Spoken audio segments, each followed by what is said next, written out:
Welcome back to Tendencies, y'all. I'm Jay Suave. And I'm Jreese. And if you tuned in last week, thank you for tuning in. We're back this week with another episode of Sports Talk. And before we get into the topic of football, which we'll probably go to later, we're going to jump in the NBA season, which starts Wednesday. And I want to know, Jreese, what are your thoughts about the next season, your hopes and wishes? What do you hope for to happen this year? Yeah, man, I'm excited, going into the year, there's not really anything I'm looking forward to say in a regular season. But the one thing I am looking forward to in a regular season is to see how well Scoot plays. Because I already know all the lights are going to be on Wemby because he's the big name coming out of the draft. And we're also going to get a lot of lights shined on Chet because he didn't play last year, and he was the big name last year. So Scoot, I feel like he's not going to go under the rug, but I feel like he's going to be a little bit overlooked. But I'm excited to see how he develops over the season and how he works in that Portland offense, without Dame now, since he's going to be taking on that star role. Most definitely. That team does got some depth on him. I don't think they do too well this season, but him being the second overall pick, there will be some lights on him. But I'm kind of looking at guys like Wembanyama. I mean, not Wembanyama, but like the Thompson twins. I'm looking at Scoot, too. And you even got guys like Anthony Black. He came from Duncanville. Dallas native. He went to Arkansas.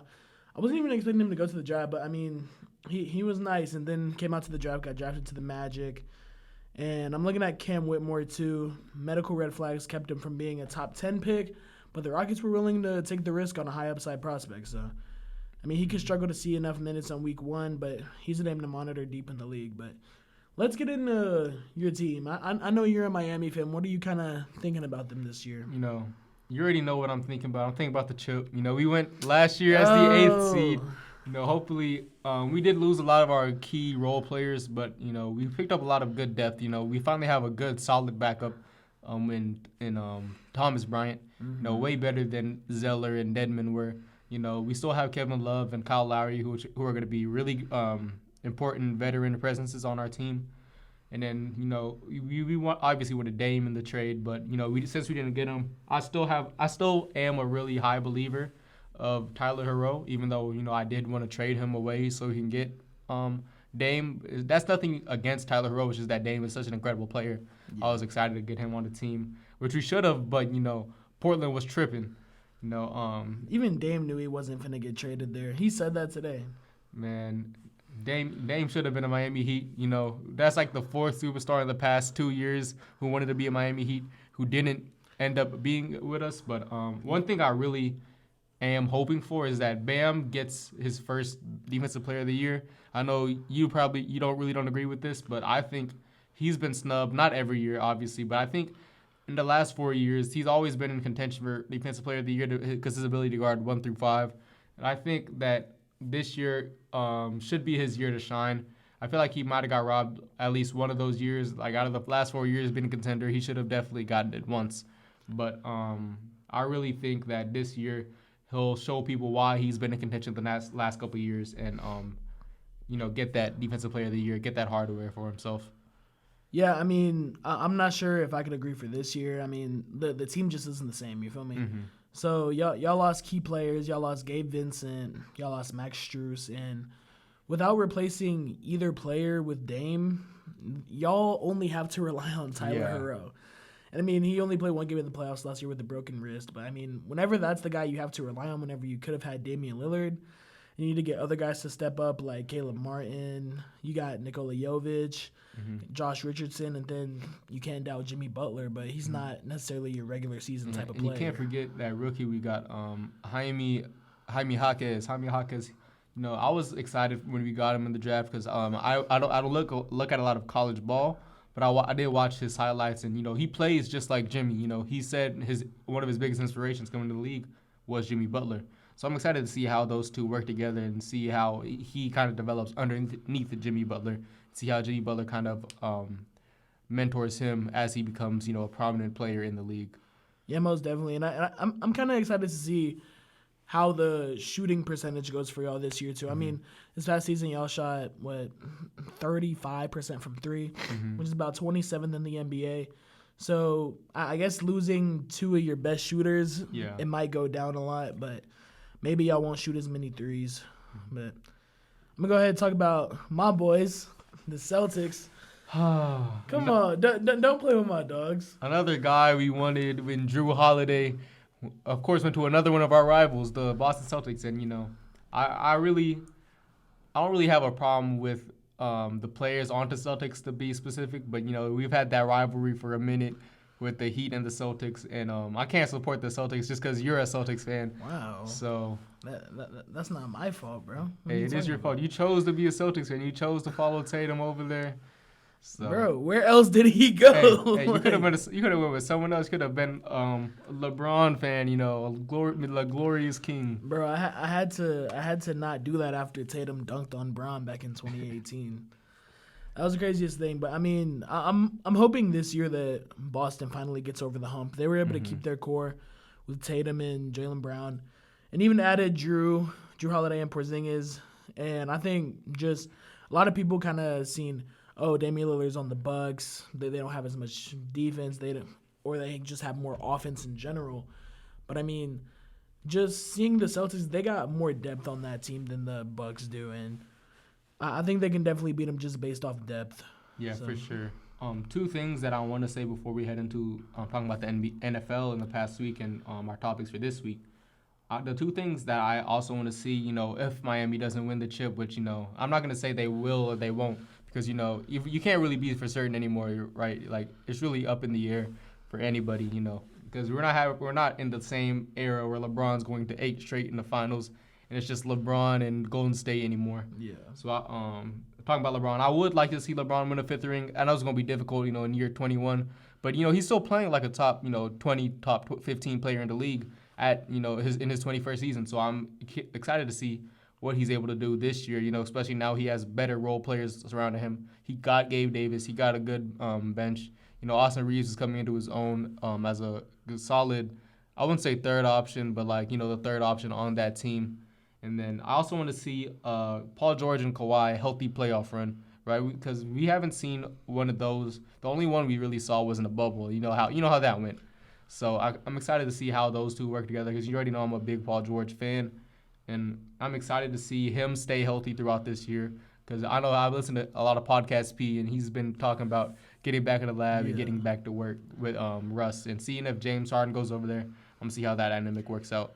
Most definitely. And just speaking on the Clippers, I'm excited about the Western Conference this year because, you got the Phoenix Suns. Those are probably my favorites. I mean, that's a lot of people's favorites. People will tell me you still got Jokic and Denver in the West, but I mean, just think about them. You got Bradley Beal, you got D-Book, you got KD, and that's just part of the best team that might be this year. And I mean, they don't have a primary ball handler. Neither Devin Booker, Bradley Beal has averaged 7 assists in a season during it. But I mean, just trading Chris Paul and Cameron Payne has been one of the best decisions they could have made, especially with the way Phoenix has depth this year. They have the best depth in the league, in my opinion.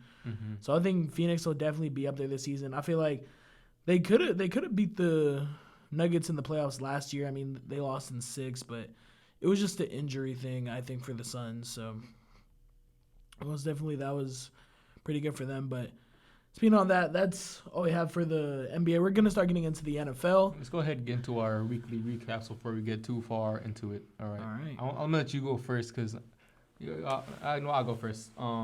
First thing I want to talk about is, how about them Eagles, baby? Dang. How about them Eagles? We did, turn the ball over twice. Jalen Hurts, he got the ball tipped on that one interception that led to a pick 6, and then he fumbled early in the game. But, besides those 2 turnovers, Jalen Hurts played really well. A.J. Brown, his 5th consecutive game going over 125 yards. He's in the history books with Calvin Johnson as, the only other person to do that in the NFL. Defense was cooking. This is the best offense in the league with the Dolphins, and we're able to hold them to really 10 points, right? Because they got 7 points on the defense. So shout out to Sean Desai. I've loved him ever since he got to Philly. So much better than Jonathan Gannon. I had my problems with Jonathan Gannon last year. But I'm loving Sean Desai, what he's doing with that defense, that defensive line. We had really struggled with against the run last year. And now we're the number 1 rush defense in the league. So I'm so excited to see how we keep playing forward. Especially now, have breaking news from today. Kevin Byard, you are a Philadelphia Eagle. Oh. For a 5th round, a 6th round, and Terrell Edmonds. Thank God Terrell Edmonds is off the field. He was getting cooked so bad. We were playing double coverage over Tyreek Hill. He was a safety help. He still got beat deep. I don't know how Howie keeps getting away with this, bro. Howie is a wizard, man. Howie is a wizard. Also, I want to briefly talk about the Patriots over the Bills. Does this really mean anything? I don't really think so. It was a great win for the Patriots, obviously.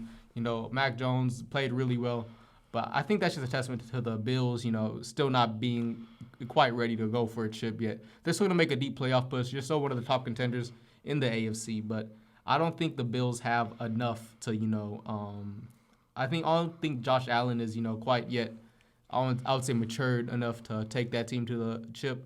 Just because I feel like he doesn't play on a consistent enough level to make it all the way. Obviously you would want to win one of these games against a divisional rival, against one of the worst offenses in the league. Like, they scored their first touchdown in a month last week. So, this is obviously not the team you would want to lose to. Yeah. So, and then I have a couple more, but I want to see if you agree with what I have to say. So I'm gonna let you go ahead and kick it off. I definitely agree with you for Philly. I mean, it was kind of looking to be a good game throughout the whole game, and then y'all kind of ran away with it at the end. And I was actually kind of proud. I mean, the defense looked great. I mean, you see Jalen Carter bullying Isaiah Wynn all game. And and I've said this before, but it's like letting him fall to 9 was the worst mistake anybody could do. But other than that, I do want to touch on the Bills and the Patriots. I mean, for the first time, we've seen Buffalo for real have problems since Matt Milano and Tre'Davious White haven't been playing. I mean, Mac Jones torched them boys, 272 yards, 2 touchdowns. I don't think he had any turnovers. But, I mean, it was just a bad outing for the defense of the Buffalo Bills. And just Bill Belichick getting his 300th regular season win. And just, I don't know if this is still something that the Patriots can rely on. I mean, Mac Jones has showed time after time he can't be the quarterback of this team. But, I mean, after this game, who knows what they'll think, so. All right, one more thing I want to talk about briefly, which is, super quick. The Ravens blow out the Lions, which I thought it was going to be a close game. I really thought it was going to be, a kind of a shootout kind of game, because especially with how the offense played the week before with all those drops and everything, I was expecting them to beat the Lions, who've been on a hot streak so easily, but, they did. So I have a question for you. Do you see a second MVP coming for Lamar Jackson? I mean, yeah, man. We look back at this week's Baltimore's win. The offense was clicking like 2019 whenever Lamar Jackson won MVP. I mean, throwing for 255 yards, 3 touchdowns in the first half, actually, and having a 28-0 lead. And Lamar ended up finishing with 357 yards and 4 total scores. He's making Zay Flowers look like top 10, top 15 already. So he might be in the books for another one, y'all. Yeah, he was looking incredible. All right, let's go ahead and get to our first topic of the day, right? Tyrod Taylor on the Giants. They got a win yesterday with Daniel Jones out. They almost got a win against the Bills the week before. So at this point in time, do you think that the Giants should keep rolling with Tyrod Taylor even when Daniel Jones comes back from his injury, or do you think they should go back to Daniel Jones once he's healthy? I just think it depends, man. I think Tyrod Taylor is definitely a better leader than Daniel Jones. And who knows? Maybe if the Giants had Tyrod Taylor 2 years ago, Joe Judge might still be the coach of this football team. And just honestly, the Giants have a pulse now because of this guy. And they ended up beating the Commanders 14-7. And if they were to lose, they would have dropped to 1-6. But having them at 2-5 right now gives them kind of a resurgence against the Jets whenever they play the 3-3 Jets next week. I kind of agree with what you say, but I really think right now you should keep rolling with him just because, he's been proven to have success, right? Time and time again. Back in Buffalo, which I was surprised for, because he's been pretty much done wrong his entire career, right? Because back in Buffalo, he was able to take this team to the playoffs, for the first time in a while. And then he got eventually replaced with Josh Allen. They went ahead and drafted Josh Allen, which was a good decision by the Bills in the long run. But at the time, it was a little questionable. Like, this guy that just brought you to the playoffs, you're going to move on from him? And then he goes over to the Chargers, and they, stabbed him in the heart over there. So that was a good thing for Justin Herbert. But this is not a great thing for Tyrod Taylor, who has potential to be a really great, I wouldn't say great, but a really consistent and really good starter in the league.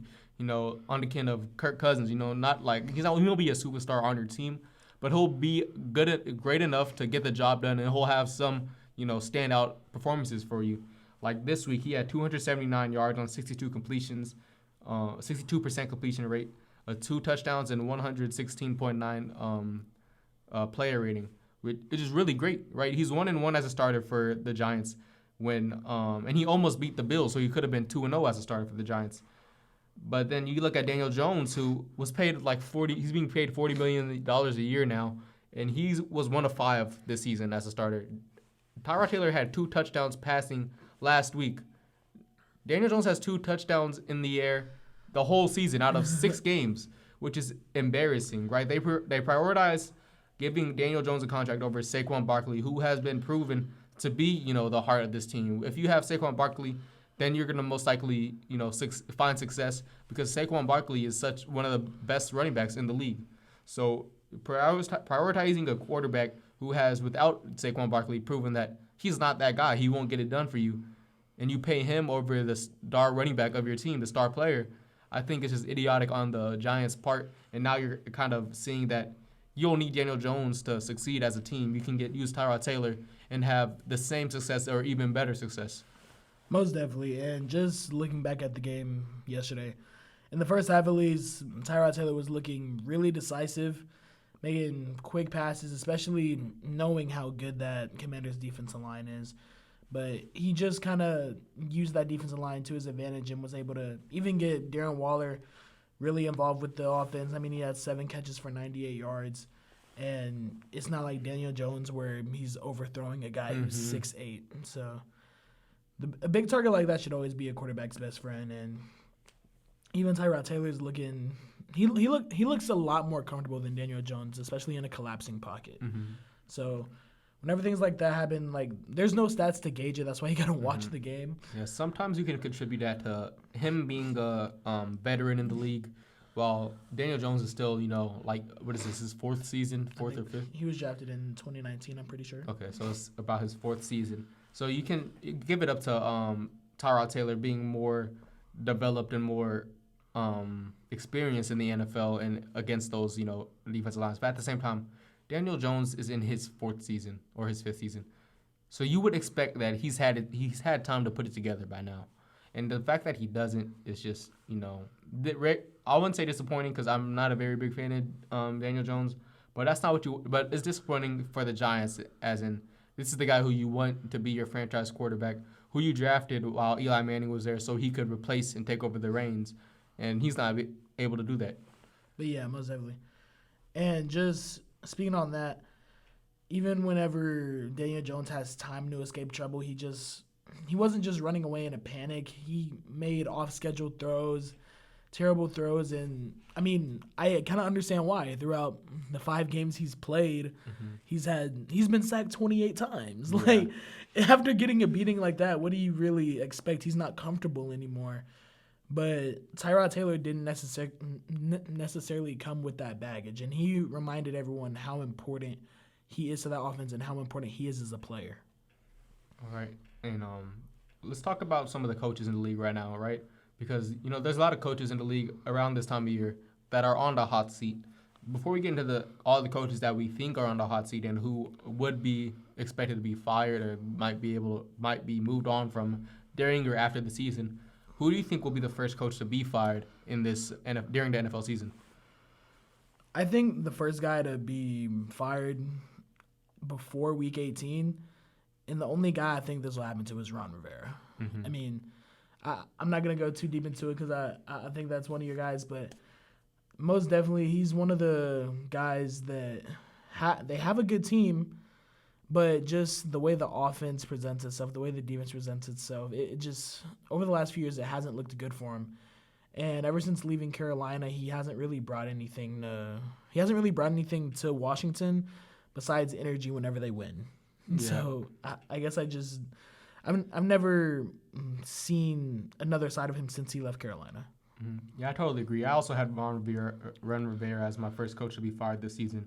I have been a fan of Ron Rivera just because of what he's battled through off the field. He was able to beat cancer, come back into the league, and still persevere. You know what I'm saying? Which is such a great story. So I'm glad he was able to do that. But as a coach for the Washington Commanders, he hasn't done much, right? He was struggling. He had made struggling consistently bad decisions in Carolina at the end of the time. Moving on from Cam Newton, I think that was him, right? Yeah. Yeah, he moved on from Cam Newton, after he sustained injuries. And I obviously see why.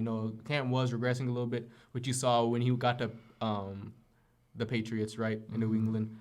But I think once he got to Washington, all of these issues, reemerged, right? He assigned Carson Wentz. He thought Carson Wentz would be the guy for the franchise, and then he obviously wasn't.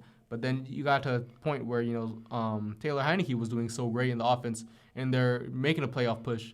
And right when they're, on the verge of getting kicked out, you think the right decision at that time is to put Carson Wentz back in, even though with Carson Wentz, he had only won one game, or I think it was one game. And then you lose that game and get kicked out of playoff contention, and you're like, oh, my bad, I didn't know this was for a playoff spot. Yeah. Like, this is stuff you got to know as a head coach. This is stuff you got to know going into the week.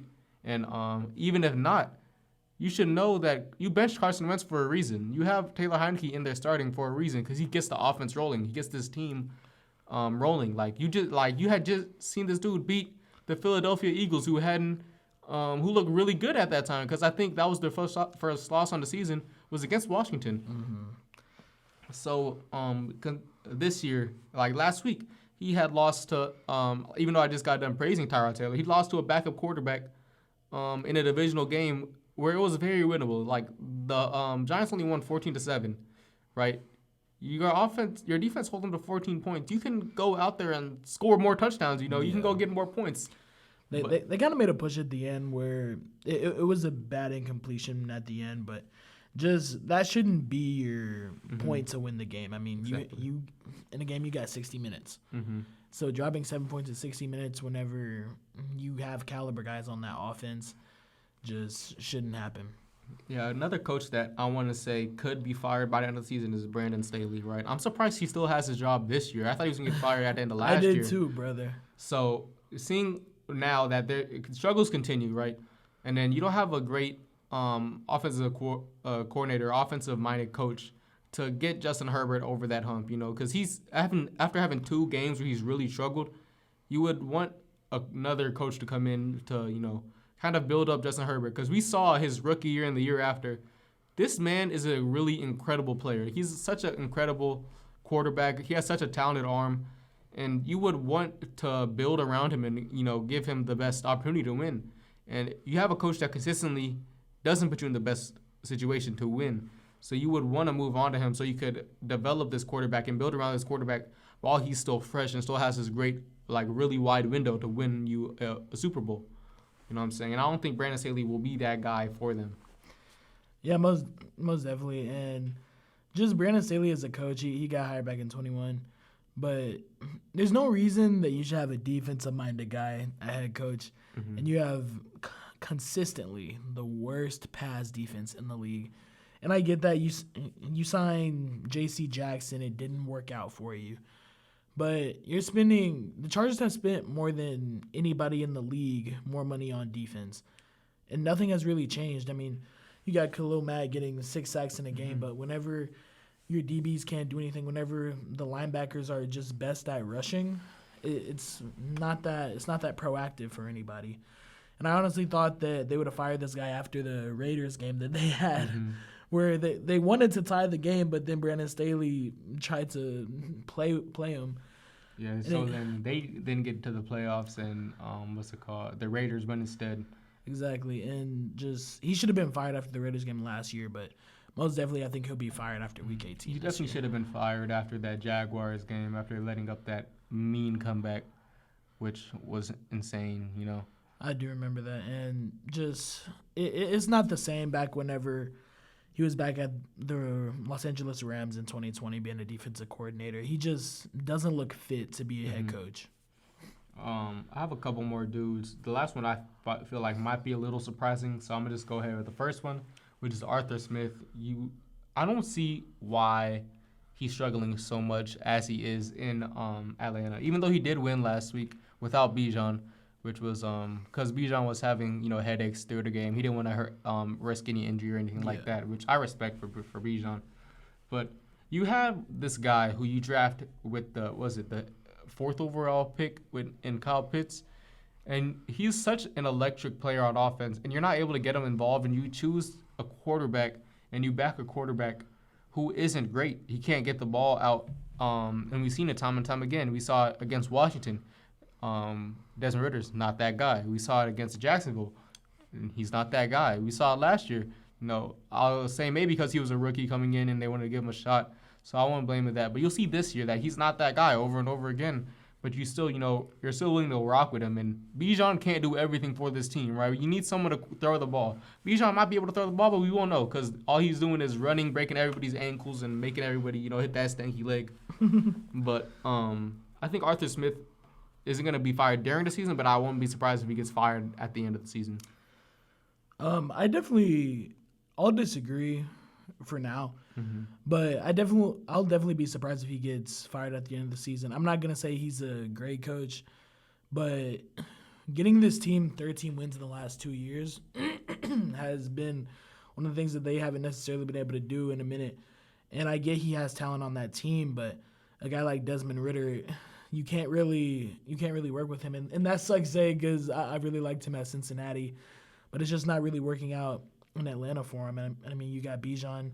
You got Kyle Pitts, you got Drake London, you got Cordell Patterson, you got Tyler Algier, and you got a really good defense. So, I mean, just him being fired, I wouldn't really understand, especially with how tight the NFC South is right now. You have I'm pretty sure you have the Falcons at 3-3, and just those top three teams, the Falcons, the Bucks, and the Saints. I mean, depending on how that division works out this year, I think that's how we'll figure out if he stays or not. The last guy I want to touch on real quick is Bill Belichick, which is my team a little wild because, Bill Belichick, on the hot seat.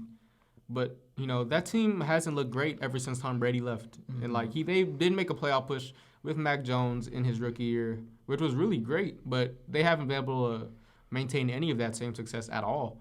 So I think that, he is getting a little older, so he probably would retire before he gets fired. Because I don't expect him to get fired this year, but I do think that he needs to be more vocal about Mac Jones because he has in the media. I know you don't want to bash your quarterback, but you have a little bit too much,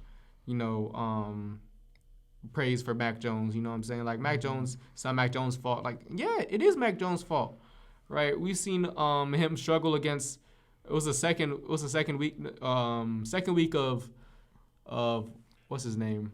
Second week of Zach Wilson. They were playing Zach Wilson, and that defense did really great, but they barely won that game. Yeah. And that's a game you could really win. It's so easy. You held them to 3 points that game, and you barely put up 10 points, which is embarrassing, man. You gotta be able to move past this. You have one of the worst offenses in the league. You had one of the worst offenses in the league last year too. So at what point do you think that you need to make the right moves, correct moves at the quarterback position, maybe make some moves at the O-line, and make some moves for some better target receivers?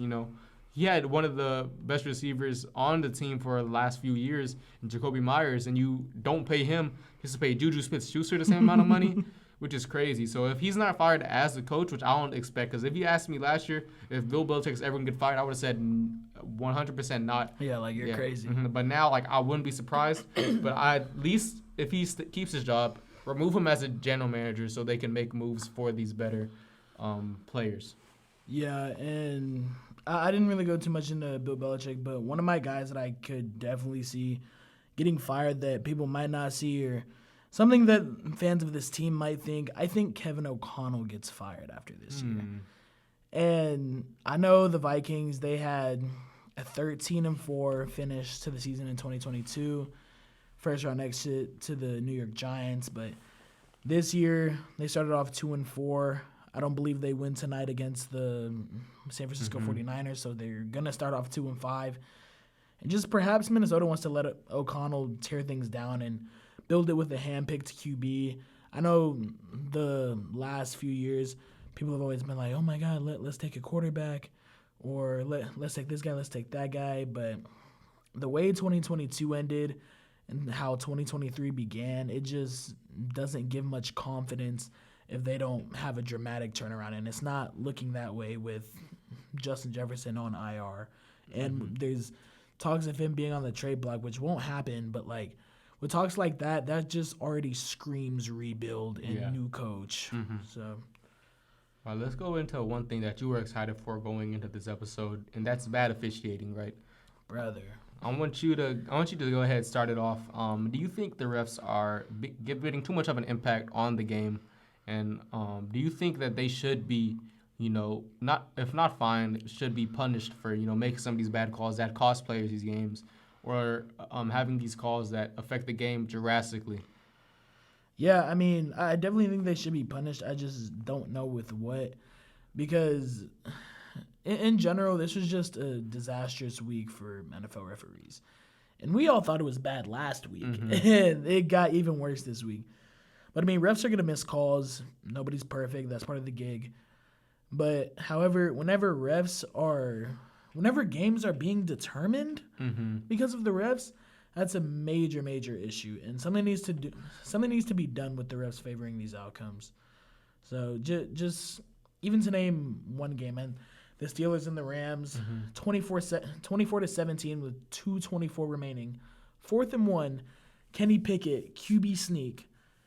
And I promise y'all that was not a first down at all. He came up short, and you could even see it. Like, he was on the line of scrimmage whenever everyone got up from the dog pile. So there's no way you can get past 1 yard and somehow get back to the line of scrimmage on the ground. But, I mean, they ended up giving him the first, and I'm not going to say the Rams deserved to win that game. I'm actually going to say they actually deserved to lose because they had no timeouts at that point, and whenever you have no timeouts, you can't challenge anything, so that kind of sucks for McVay. But, I mean, with stuff like that, it just makes you think, what were the refs even looking at, Yeah, I feel you. I definitely agree. I think the refs, they need to be held accountable at some point. I don't know what they can do, but I definitely see that they should be able to get fined for some of these calls. Because, especially like against the Browns and the Colts. And then you had the game decided on a pass interference, even though it was an uncatchable ball. I hate when it'd be late in the fourth on a game-winning drive and they make these calls that, throw these flags that don't need to happen, don't need to be determining the game. And sometimes I'll agree that some calls need to be made, but a lot of times you should let these boys play at the end of the game, right? You want to see them battle it out. You don't want to see the refs, the refs want to get the spotlight, you know what I'm saying? We don't want to see the refs' faces more than we need to. Yeah. But like last night, even though I'm a Philly fan, I'll definitely say that we should have got some of those calls against us. And then, I'll say it was just poor. I wouldn't say poor coaching because, Mike McDaniel is a great coach, but, it was disciplinedness, of the Miami Dolphins that led to those 10 flags against the Eagles, who were really well disciplined last night. And then, we did deserve some of the calls that should have been called against us. I wouldn't say all of them because some of them, are really blink and you miss it type of things that people on the internet can only see because they're slowing it down to 0.001 seconds to see the exact moment this flag happens. But, stuff like, refs calling a flag on a holding call in the Super Bowl in the fourth quarter in the game-winning drive. Nobody wants to see that.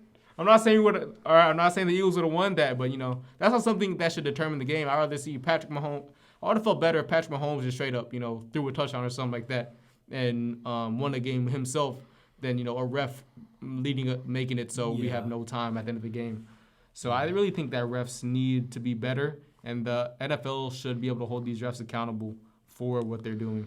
Yeah, and just going back on it, I mean, the Browns winning 39-38 over the Colts, just the refs didn't bail out Cleveland once, but they bailed them out twice. And after Indianapolis recovered the fumble with just under a minute left to seal what would have been a 38-33 win, refs called back on illegal contact on something that He barely got touched. On an uncatchable pass too. You have to. That was the one before the uncatchable that was the pass. before. Yeah. Oh. The illegal contact was before that, and that negated the turnover. But then after that, you got the pass we're just talking about, and it's a PI on a pass that Victor Wembanyama himself can't even catch that ball. I really don't understand, and that just put him on the 1 yard line and where Kareem was able to score.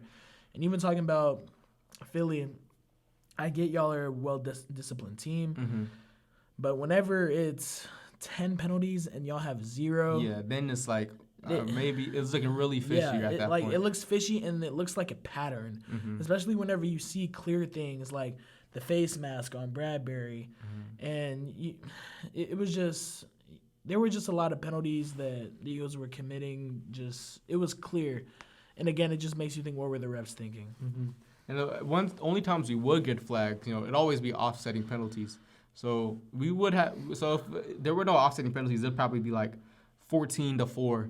But the fact that there were offsetting penalties, like one that offsides on the quarterback sneak. I don't know how they keep calling this on the left guard when they're just looking at Jason Kelsey's other hand at the ball, which is crazy. Like that's like the third time this has happened. So and then you get the Jalen Carter master flop job looking at like prime LeBron on Bro, that was crazy how he did say he thought of LeBron. But yeah, the refs really need to be held accountable for these missed calls, right? This is time for my 2 favorite segments of our Monday shows, and the first one is, what are your games of the week coming up? My games of the week, I think my biggest one that I think will probably be one of the best games this week, I have the Steelers versus the Jaguars. Okay. And before this week, the Steelers had one of the more disappointing offenses, but they showed real signs of improvement against the Rams. They dropped 24 points. I know I was just talking about the refs kind of playing with that game, but that offense kind of turned a corner this game. And both teams are coming off victories. The Jaguars have been perfect in October. They almost let one go against the Saints, but they've won every game this month. And I think this will be, honestly, one of the best games this week, and it'll be a AFC battle. My next game, I have the Bengals versus the 49ers. I think this is a great test for the Bengals, especially coming off the bye week. I mean, them coming out here, Zach Taylor gave the 49ers his props, saying that they're a really good football team. Deebo Samuel isn't going to play, but they're still one of the best teams in the league. One of the best teams in the league, and the 49ers are still great at every phase of the game, no matter how you look at them. And if the Bengals win, I just think it's a huge confidence boost, especially for them whenever they're going to play the Buffalo Bills the week after. And after that, I got the Colts versus the Saints. And I feel like this is really this battle is kind of a battle of second place in their division. So, I mean, the NFC South is competitive between the Saints, Falcons, and Bucs. I can say the same for the Colts, but I mean, whenever you think about it, Colts are 1-2 at home. You got the Texans in the second seed, they're 2-1 at home, so it might not be the same. But I mean, the Colts don't have really a tough schedule for the next couple of weeks, neither do the Saints. So I think whoever wins this game, definitely a huge confidence boost for them in the label, maybe to even get a run coming. And just another dogfight for second place, and it might honestly be after this week for the NFC South after the Bucs play the Bills, because Bucs might lose that game. Yeah. All right. One of my games of the week is exactly the same as yours, the Bengals versus the 49ers. I'm excited to see that. I'm excited to see because the Bengals defense is not a joke at all. You don't hear a lot of noise about the Bengals defense, but you don't really need to, because they're like silently good. You know what I'm saying? Like, you don't need to hear a lot, but they're gonna get the job done, and that's gonna be a real test for Brock Purdy. I want to see how he handles that, plays against that defense, and then I'm excited to see how Joe Burrow plays. He's had a week to heal that calf injury that's been bugging him since the beginning of the season, and then I want to see how open Jamar Chase is, if he's really always open against that 49ers defense, which is one of the best defenses in the National Football League. The second game is I have the Panthers versus the Texans. Mm-hmm. Not really because I don't think the game's gonna be exciting, but I think the kind of history of the game's gonna be exciting just because you get Bryce Young versus C.J. Stroud, the number 1 versus the number 2 pick, and you have they're best friends. Coming out of college, coming out of high school, they were in the same draft class, they were in the same recruitment class, and everything. So. I'm excited to see how those two play against each other. If it's going to be like a little fun game between them and how exciting it's going to be. The Texans, I expect them to, really beat the Panthers by like a lot. But I won't be surprised if y'all boys. Bro, I'm not going to lie. I'm sorry. Boys like but I won't be surprised if y'all win because y'all are going to get y'all first win coming out of the bye week. So you guys are well rested. And this team's also, well rested coming out of the bye. But I think y'all have that little chip on your shoulder that the Texans don't have right now. Mm-hmm. So that might, benefit Bryce Young going into this week. And my last game is the Rams versus the Cowboys. The Rams are a very underrated 3-4 team because every game that they've lost within one score. So I think the Cowboys offense is going to have a tough time against that underrated defense. And I also think that that defense is going to struggle a little bit against, Puka Nacua and Cooper Kupp. Stephon Gilmore, I still don't think he's as great of a corner as he used to be. But I won't be surprised if they do target him, have him guarding Cooper Kupp. And I don't think that match was going to go well for Stephon Gilmore. And I don't think what's the other corner's name? I forgot his name, but he's been playing really well. I know you were talking about. I forget his name too. But I don't know how well he's gonna play against Puka Nacua, who's been lighting the scene up over there in LA. He was made for those lights. Deron Bland, maybe.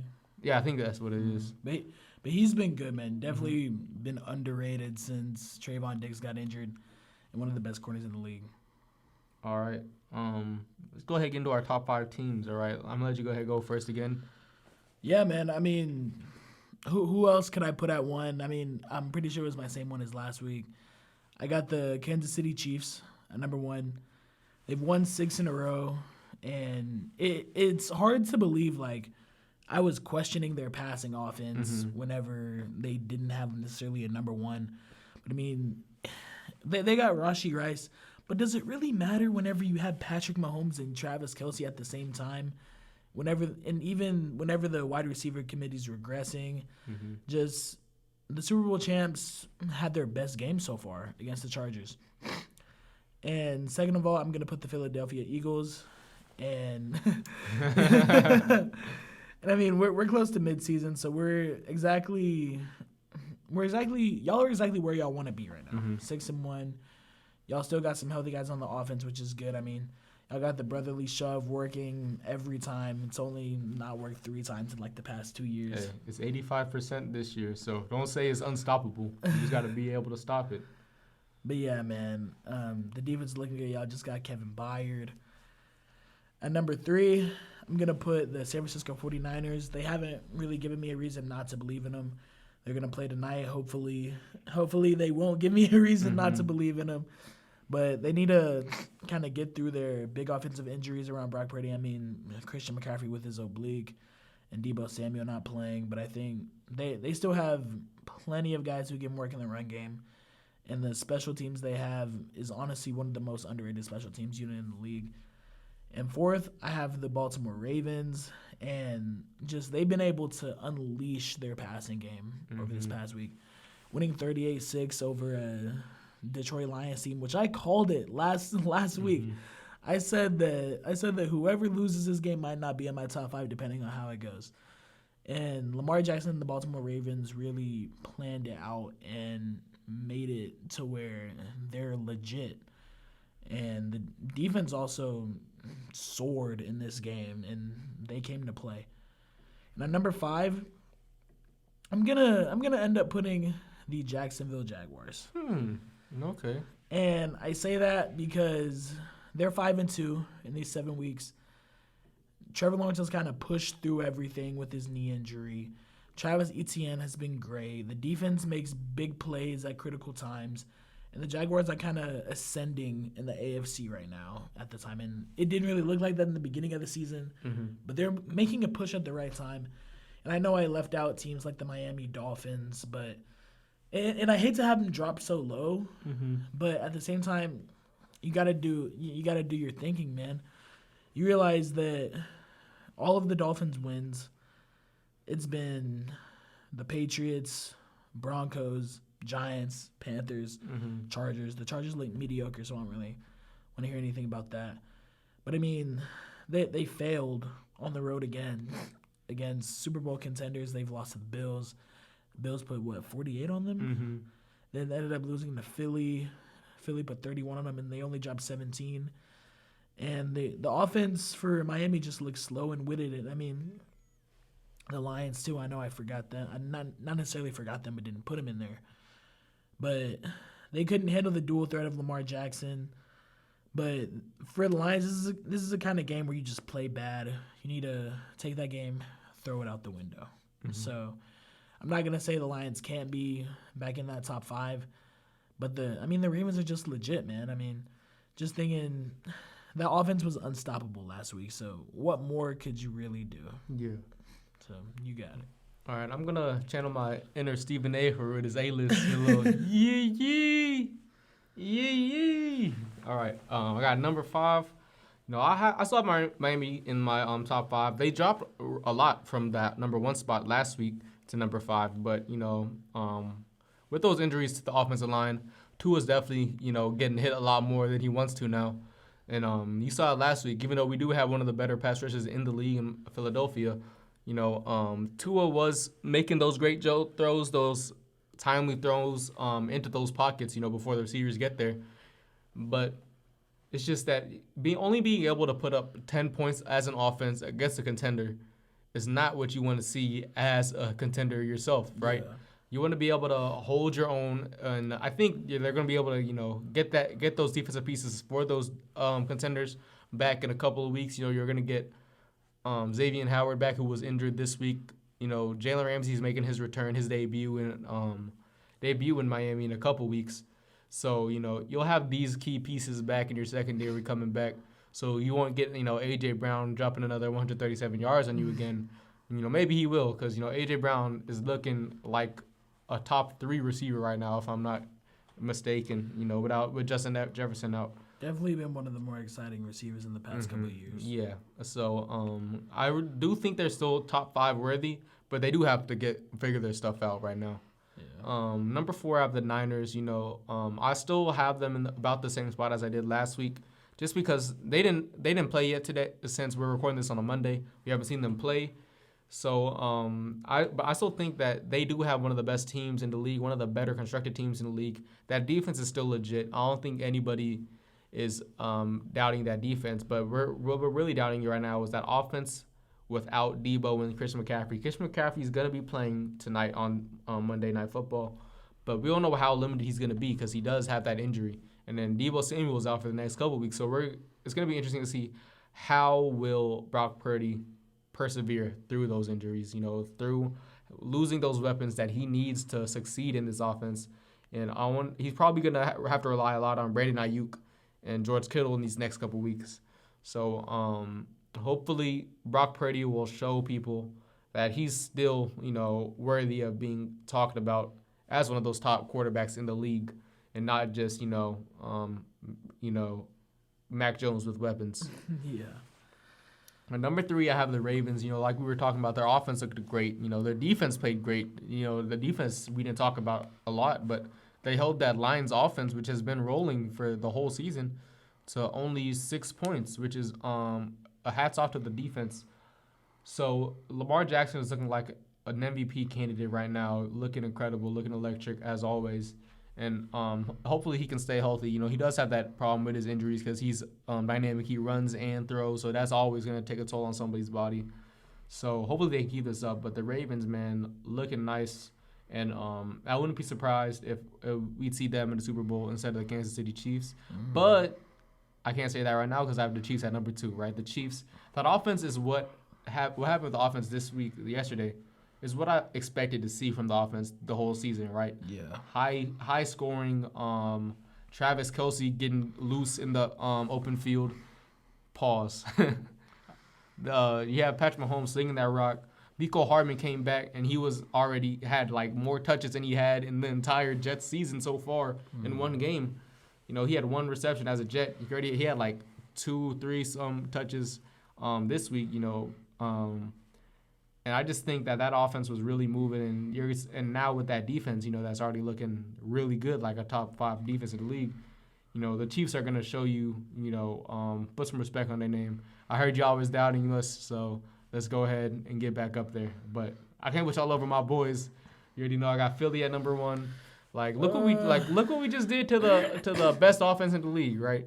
We held them to 10 points. We really have had one of the better defenses in the league.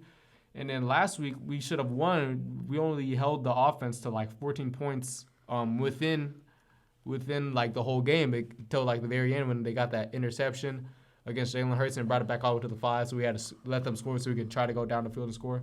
But that Eagles defense has been legit all year. And even though we had those mistakes on offense last night, I feel like our offense was really moving like it hasn't moved all season. I feel like that's the best our offense has played as a whole this season. The only thing that was a little lacking for me was the run game, but Jalen Hurts was throwing the rock really well, fitting into some tight windows like you saw in that fourth quarter throw. I didn't agree on the play call, but it worked out because A.J. Brown caught it deep downfield in between double coverage.